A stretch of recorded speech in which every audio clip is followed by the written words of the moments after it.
G'day and welcome to another big edition of the RDFNL Footy Show. Thanks to our friends at Ontime Delivery Solutions. My name's Yeendy. I'm joined by Tara Murray from the Star Weekly. Thanks for joining us. Thanks for having me. Certainly an exciting end to the RDFNL home and away season. I know we've got finals, which we'll talk about later on in the week, but we had some big games over the weekend and we've got some sides getting into some great form heading into finals. It is, and obviously we find out which sixth team made the finals, and for the second year in a row, Romsey has got in on that final round. So I think last year they were outside the top six heading into the final round, and this year they were as well. So they've had, I don't know whether it's luck or it's just timing, but they've ended up making that top six again, and Wood and Heskett just misses out. Well, let's talk about them because they do head in this game on the back of some pretty good form, holding Broadford to 1 point. I think it's that could be the lowest score of the year. It is, and obviously I spoke to Corey O'Sullivan Saturday night, and he said they made a real focus defensively of restricting Broadford, because Broadford actually kicked, I think it was 7 goals against Diggers Rest the week before, which was probably, besides their wins, was probably one of their better outcomes for the season. So they made a big thing defensively for the Redbacks, looking at trying to shut down the scoring options. They have one scoring option because they know come finals time they're going to have to be on defensively. They're playing a lot better forward lines than Broadford, so they need to be on board for that. And Corey O'Sullivan said, look, they thought they were going to play finals. They thought Riddle were going to get up, and he said they're yet to play their best footy this year. He doesn't think they've played as good as footy as last year, but they're still in the exact same position they were 12 months ago. Were they a little bit concerned that maybe, given Woodend's form, that it might have been enough for them, or could they look at the scores at quarter time and gone, well, it looks like Riddle are on their way? I looked at the scores at quarter time and thought exactly that as well. So you look at that. Speaking with Corey, he said they think Riddle's the best side in the competition. So they were pretty. And they played them the previous week and actually played some good footy against them too. Exactly. So they were pretty confident Riddle will get the job done. But saying that, the week before they played Riddle, they had played Wood and Heskett, and Wood and Heskett was pretty good that day. I was up there watching that one. So obviously there was always going to be a few nerves, but in the end the Redbacks got the job done, and now they played probably one of the teams they've got their greatest rivalry with in recent years. They played in a couple of grand finals, and I think the last 3 matches there's been not much between these two teams, so it's going to be quite an interesting first up finals for the Redbacks when they face Diggers Rest. The best thing for the Redbacks is they have they kicked accurately on the weekend, but they're heading in there with some great form. Speaking of Diggers Rest, they are in incredible form with a strong 80-point win over Melton Centrals. We know it's been a tough year for the Centrals, and as footy fans, I think we're disappointed they kind of, after that win against Wallen, have sort of they've faded out a little bit. I know they've had a few injuries, which has been a bit of concern. But, you look at Diggers Rest, they are starting to really get in the gear at the right time of year. It is, and obviously I think with Melton Centrals, they've probably just run out of legs. They did have a tough draw this year, and they knew that. I think their last 4 matches, they've had Wallen, Rupertswood, Macedon and Diggers Rest, so they've had the toughest end to the year of any club, and obviously the minute the injuries hit, they probably don't have the depth as some of those other sides do have. Where obviously Diggers Rest, it was only an 80-point win, but speaking to Jamie Lobb, he said that was probably their best 4-quarter performance of the season. So as you said, they look like they're going to be hitting their straps at the right time of the season. They've still got another 4 or 5 players to come back in. They hopefully think they might get 3 back in. So Cale Mawson's definite, but among those other ones they've still got out, they've still got Stuart Clark and Brent Tuckey. So you've got 2 key players from their premiership side a couple of years ago. So they're built in at the right time of the season. We all know what experience they've got. We all know what they've done in finals previously. They're definitely a team to watch come the next few weeks. As for Centrals, I think there's a lot of positives that can be taken out of the year. I know there's a lot of confidence heading into 2019 that they'll really will strengthen up, and they've shown a lot of positives this year to show that with the addition of maybe 2 or 3 quality players, they will play finals next year. And look, and obviously I spoke to Matt Sproul before the season, and he said we will be a better side this year, but it may not reflect on the wins and the ladder. And he's been right by that, hasn't he? He is. Look, they knocked off Wallen. They took it up to Rupertswood for a few quarters the first time the 2 teams played. Absolutely smashed Wood and Heskett. They beat Sunbury Kangaroos. So they've had these results they weren't getting in previous years.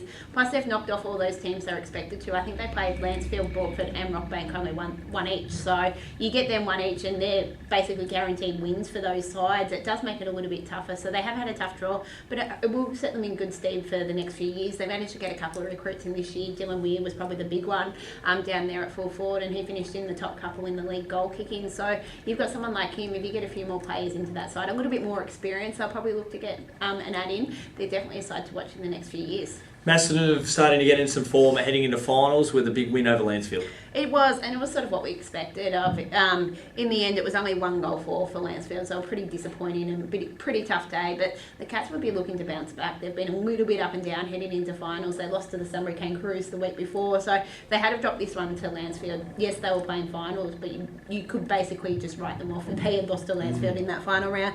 But looking at it, you had Jason Cook kick 5 goals, so we all know that he's come back to the club midway through the season, then went overseas, so it's been a little bit up and down, so that's probably his best return. And you have Matthew Knox kick 4. Yeah, certainly right there. They're starting to get that forward structure. I still think the biggest problem for the Cats is that Errol McConnell, you take him out of that lineup, which obviously he did go down early in the year. I think it was against Centrals with a season-ending injury.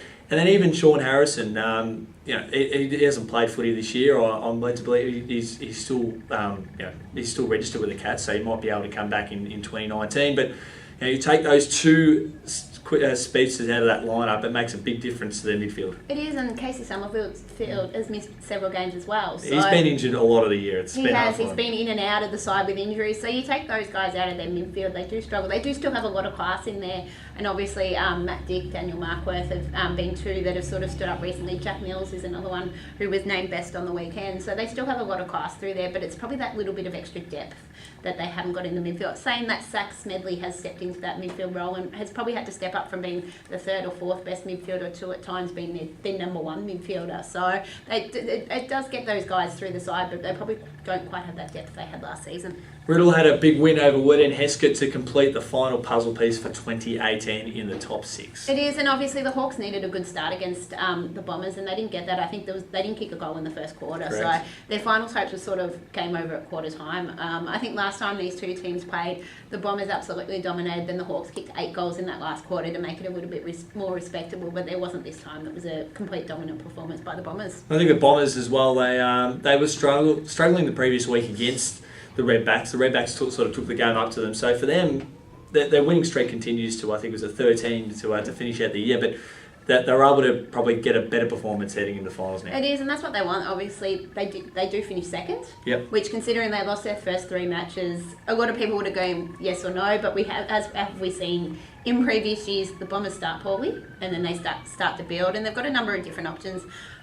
Hayden Ross, who has won the league goal kicking, so we've seen last year Jason Cook did that as a smaller forward, kicking it same as with Hayden Ross as well, and he can play in that midfield still, so they've got that flexibility. They've had a lot of youngsters come through the side as well, so it's not just relying on those older ones. They've made a big focus of bringing the under-19s through the side, so they've got a lot of depth there, and look, a lot of people are saying they're the premiership favourites. And when you've won 13 games on the trot, you can't really sort of fault that. Sunbury Kangaroos and Rockbank, the Kangaroos kicked well beautifully and had a really big win over the Rams. Could have been a lot bigger if they had have kicked straight. They kicked 24-22, so they still won by 146 points, and it was a domination in that one. The Kangaroos were looking to finish on a high, obviously beating Macedon the week before.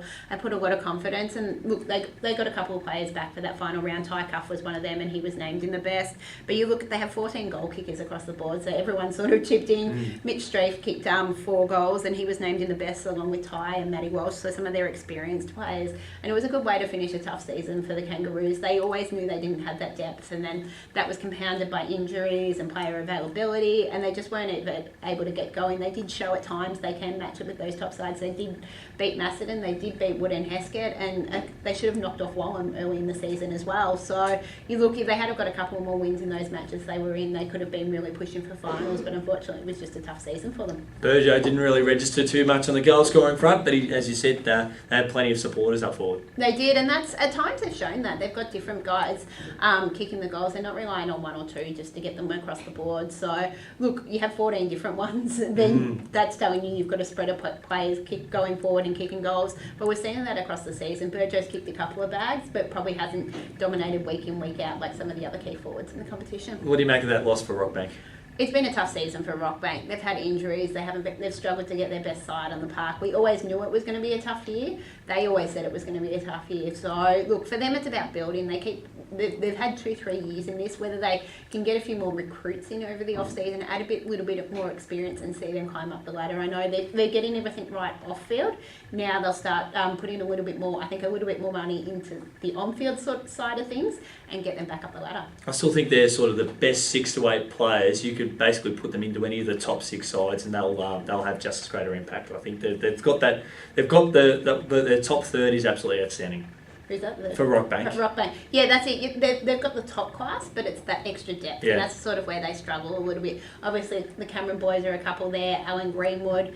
The Baumgartners. Yep, you had Tom Maney, who was named dressed on the weekend. So you do have a lot of class in that side, but it's just getting that extra support for them. And probably a little bit of standouts, those stars to go around them. Obviously, these are all good players, can fit into most sides in the competition, but probably a couple more stars around them they need. Let's talk about the game that we both had the privilege to get on and watch, and it was the blockbuster Rupert's Wood and Wallen, although the final score suggested that it wasn't quite the outcome we expected. It was a little bit of a disappointing match, actually. The first time I've got down and seen Wallen, and it was disappointing from them after half-time. You look, Rupert's Wood came out of the blocks, kicking against the wind. Yeah, the wind was sort of blowing across the ground. Yeah, and that's all. They've normally got the scoring end. Normally the scoring end is the change rooms end, but it was the other one. And then in the second quarter, Wallen sort of hit back. I think they kicked 5 goals in 7 minutes to take the lead, and there was not much in it at half time. But then after that, it was all the Sharks. They probably could, if they dominated the control of the play, and probably if they had been able to get on the scoreboard a little bit earlier in that last quarter, it could have been a lot bigger score than it was. It was very interesting because we did have a little bit of rain hit the first 5 minutes of that third quarter.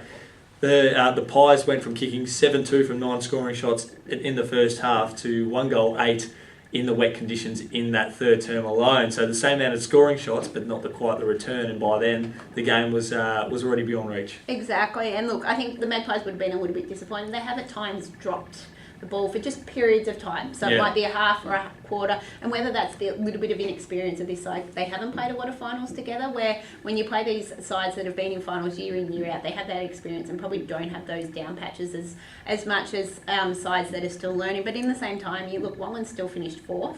They still played some brilliant football. They knocked off Rupert's Wood earlier in the season, so they come finals time, if they get their best football out there, they're definitely still a contender. Rupert's Wood looked fantastic. We had Dylan Featon and Brent Swallows, a couple of other guys. Greg looked very strong up forward as a good target. Really loved the contest between him and the Doc, Michael Mannix, the captain there. It was very intriguing to watch. And as Rupert's Wood kept reminding me, you didn't tip them again. So absolutely.